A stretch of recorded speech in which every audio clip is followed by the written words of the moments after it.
बड़ी खबर आपको बताते चलिए। महाराष्ट्र विधानसभा चुनाव में महाविकास आघाड़ी यानी कि एमवीए 288 में से 180 सीटें जीतने का दावा कर रहा है, मगर मुंबई में ही सीट बंटवारे पर रात छिड़ गई है। एमवीए में सीट बंटवारे में पेच फंस गया है। मुंबई की 36 विधानसभा सीटों में से उद्धव ठाकरे की पार्टी 21 सीटों पर लड़ना चाहती है।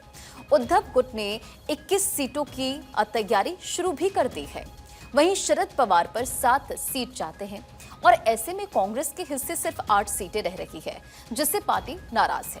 सूत्रों के मुताबिक मुंबई के अंधेरी वेस्ट, वर्सोवा, कुर्ला, अणुशक्ति नगर, दहीसर, घाटकोपर ईस्ट और घाटकोपर वेस्ट सीट शरद पवार ने मांगी है। वहीं कांग्रेस नेता और जिला अध्यक्ष प्रशांत परदेशी का कहना है कि कांग्रेस पार्टी में सीट शेयरिंग को लेकर कोई विवाद नहीं है, बल्कि हम सब आगामी 2 बैठक में सब कुछ साफ हो जाएगा, इस पर बातचीत हो जाएगी। लेकिन शरद पवार के मुंबई में ज्यादा सीटों की डिमांड को लेकर कांग्रेस नेता का कहना है कि शरद पवार ग्रामीण क्षेत्र में बेहद मजबूत हैं, लेकिन मुंबई में उनका कुछ ऐसा नहीं चल रहा है। फिर भी बैठक में साफ हो जाएगा, क्लियर हो जाएगा। वहीं कांग्रेस ने पहले ही शिवसेना यूबीटी को बड़ा भाई कहा, तो कोई विवाद नहीं है। शेयरिंग पे लेके कोई इसमें पेच कहाँ फंसा नहीं है। पहली दौर की बातचीत हो गई है।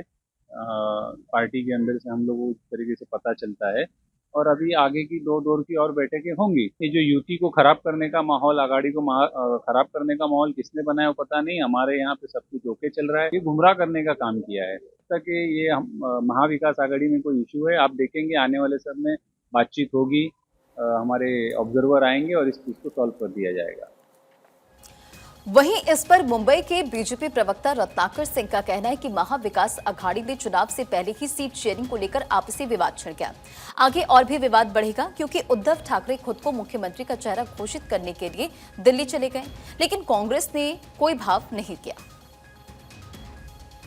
महाविकास आघाड़ी ये भानुमति का कुनबा है, कहीं का ईंट कहीं का रोड़ा। भानुमति ने कुनबा जोड़ा। अलग अलग विचारधाराओं की पार्टियां एकजुट एक साथ इसलिए आई हैं क्योंकि उनको सत्ता हासिल करना है और नाराजगी अभी दिख रही है। हो सकता है कि चुनाव के बाद ये गठबंधन टूट भी जाए। ये तीनों पार्टियां ज्यादा सीट पर लड़ने के लिए एक दूसरे से मांग कर रही हैं, लेकिन उसमें उनके कार्यकर्ता भी नाराज हो रहे हैं और जनता भी देख रही है कि आपस में ही अगर इनकी इतनी नाराजगी है तो ये सरकार बनने के बाद जो है किस तरह से जनता के हित में काम करेंगे। ये मुंबई की जनता देख रही है, महाराष्ट्र की जनता देख रही है। तो वही कांग्रेस समर्थक का कहना है कि महाविकास आघाड़ी मिलकर चुनाव लड़ेगी, कोई मतभेद नहीं है। शरद पवार पार्टी में सबसे बड़ा नेता है और वह समझदार भी है। मुंबई में सीट को लेकर वह सब समझते हैं और मान भी जाएंगे। सुनिए। ये कोई हवा फोकट में फैला रहा है, ऐसी कोई यहाँ पे नाराजगी नहीं चल रही। हमारी शिवसेना कांग्रेस की अच्छी युति है, बड़ा भाई मानते हैं और शरद पवार जी का ये बढ़िया हाथ बात चल रहा है। शरद पवार जी अपने ग्रामीण एरिया में थोड़े से अच्छा खासा उनका वहाँ पे चलता है, तो उनको वहाँ पे मिले सीट तो बढ़िया है।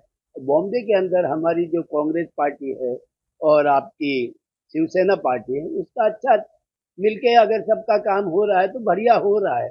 ये कोई हवा फैला रहा है कि भाई ये लोग लड़ रहे हैं, ये कर रहे हैं, तो ऐसी कोई बात नहीं।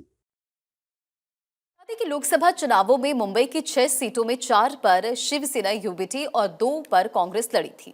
4 में से 3 पर शिवसेना यूबीटी को जीत मिली और 1 सीट पर कांग्रेस जीती थी। एक सीट शिवसेना और बीजेपी को मिली थी। 2024 के विधानसभा चुनावों में मुंबई के 36 सीटों को लेकर इसलिए घमासान होने के आसार हैं, क्योंकि जो मुंबई में ज्यादा विधानसभा सीटें जीतेगा उसे बीएमसी चुनाव के लिए मनोवैज्ञानिक बढ़त मिलेगी।